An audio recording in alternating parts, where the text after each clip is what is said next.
Well, you know, it's a sad state of affairs when you have to sue your son. But he didn't have a proper upbringing. I was a dominatrix when he was younger. And I think that... Wait, I'm sorry, a dominatrix? Mm-hmm. Do y'all know what a Oh, dominatrix is? you need me to explain that to you? That is a first. That's a classic.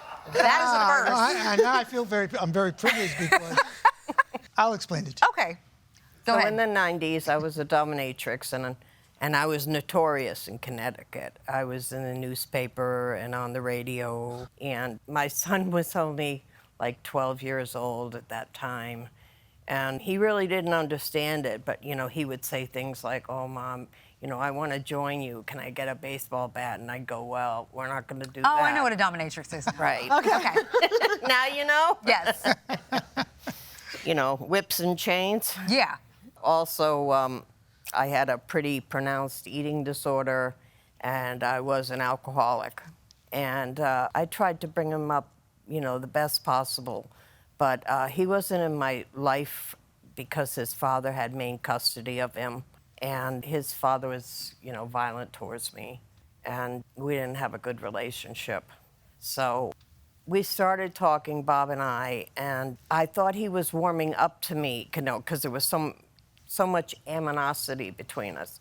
And I thought he was warming up to me, and he owns a house that he was given to by his grandmother.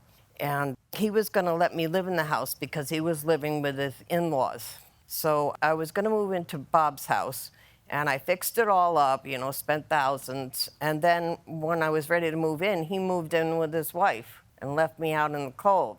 I was pretty upset about that, and my father had to intervene and help me get another place. So at some point, though, you two reconnected. I'm assuming got on better terms because you started working together. Right. Tell me about that. Well, I kind of repented of my wayward ways, and I asked God to help me find a profession or a job to get into. And he got me in the music box business. And I was allowing my son to come and help me fix music boxes and clocks, and that's what I'm still doing now. I have one around my neck. And we always would fight because I have a really strong personality, and so does he. So we're both alphas, and so we would clash all the time. Bob got a heart disorder and almost died. And when he was thrown into jail, I was very worried about him. I gave him the money to bail him out, and I remember how sweet and grateful he was, you know, after I had given him the money, and it was wonderful until it wasn't. And I wasn't making the money I used to make as a dominatrix, you know, and he wouldn't give me back the money. And Well, let me talk to Mr. Stockhouse now. Can I call you Robert? Yep, that's good. Robert, this isn't new. I mean, staffs in jail often overlook the needs of incarcerated people. Yep. Tell me how it made you feel when your wife said, "Hey, I got the money, the full $5,000 from your mom to bail you out." Well, I was standing on the tier in jail, and she called me.